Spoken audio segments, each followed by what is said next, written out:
David Ornstein offers potential ray of hope that Trent Alexander-Arnold could stay at Liverpool.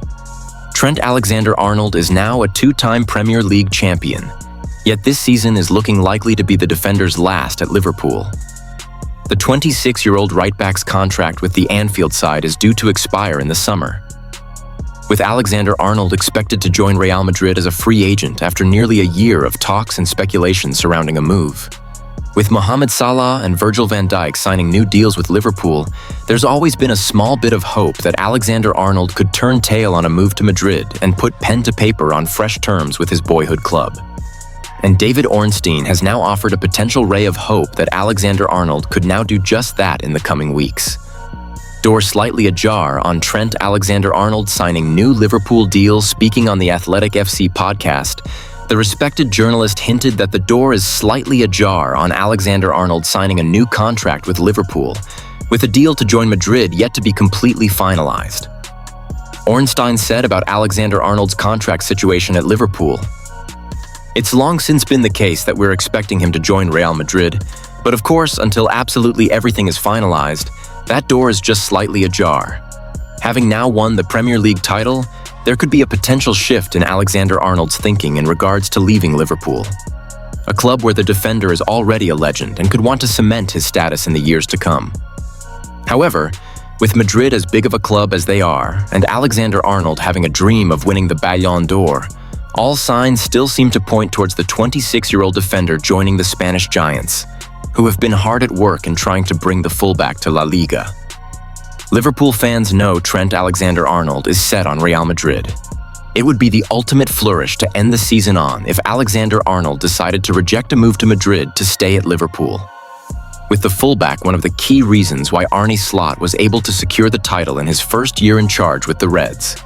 However, even the most optimistic of Liverpool fans already know that Alexander-Arnold is set on joining Madrid, with Los Blancos working on bringing the defender to Spain for the best part of a year as a free agent signing. Indeed, Alexander-Arnold signing a new deal with Liverpool would have been seismic, but there's simply too much evidence to suggest that the defender will be joining Madrid this summer, in what will be a bitter blow for the Reds. Liverpool are Premier League champions, with the Reds handed a rare gift of now fully focusing on the summer transfer window. Big things are expected in the offseason, with Jamie Carragher predicting Liverpool to make 6 new signings in what would be the biggest squad overhaul at Anfield in some years, with some seismic moves in the pipeline. Trent Alexander-Arnold is expected to join Real Madrid, whilst Luis Diaz and Darwin Núñez could both depart Liverpool in the summer, with a new attacker at the top of Arne Slot and Richard Hughes' transfer to-do list. And Liverpool could soon be about to start transfer talks for a former Everton star, who might be set for a return to the Premier League this summer. Liverpool could make concrete move to sign Ademola Lookman. According to Caught Offside, Liverpool are one of 4 Premier League teams who are planning to hold transfer talks to sign Ademola Lookman, who is expected to leave Atalanta this summer after a public falling out with manager Gian Piero Gasperini. As per the report, Atalanta are demanding as much as 65 million, 55 for Lookman, with the former Everton star enjoying another productive year for the Serie A side, having managed 25 goal contributions in all competitions. Liverpool have been linked with Lookman for some time, with the 27-year-old seemingly edging towards returning to the Premier League, having last played in the division whilst on loan with Leicester City during the 2021-22 season. Arsenal lost the title as sheer numptiness of Mikel Arteta exposed. Let's not pretend that Arsenal did not utterly cock up that potential title challenge, and it's Mikel Arteta's fault. Drawing conclusions about Arsenal really surprised me, that the urge to include Arsenal on the losers section for this week's winners and losers was held back. To be clear, I really do think this is a decent Arsenal side, and actually I'd go as far as to say, damning with faint praise of course, that they are one of the best ever football sides not to win a trophy, but it bears scrutiny that despite not playing this weekend, they lost the title. Even at the end, they never really had an input on the title race, and I really wanted them to make it interesting. I'll begin by saying, many round here won't be surprised to hear me say that I do hope they win the Champions League. The famous double order of fried gold rice will, for anyone with sense, be an English sporting moment to have pride in for a long time. And if they do, then a lot of what I'm saying will be moot. After all, it's hard to imagine Wenger himself not trading one of his first 2 league titles and possibly a couple FA Cups on top for a famous European title. However, it would be remiss not to point to the season that has been and draw some conclusions. Yes, I'm proud. See, currently Arsenal are on 13 draws this season with 4 games to play. Under Arsene Wenger, Arsenal reached 13 draws only once, the year he and the club finally said their sad farewells, and even taking the split management season of 2019-20, evenly split between Emery, Ljungberg, Arteta, Arsenal are approaching an amount of draws not seen since the 42-game season era. Even then, should Arsenal only stay on 13 draws, that still leaves 26 points left on the table in games, and to make matters worse, Arsenal's last 7 draws, 5 of them were from a winning position.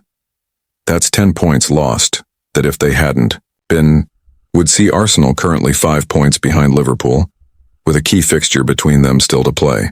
The title wouldn't be in their hands, but it'd be a lot closer. Arsenal last season only had 5 league draws, that's a minimum 8-game swing in a season. Add to that even in the early 42-game era, the record amount of draws for a runner-up is 12. Funnily enough, that landed in the 38-game era, and Arsenal even won a pretty impressive title with 12 stalemates. And this runner-up could end up on 14-15 of them, assuming they consolidate second, Declan?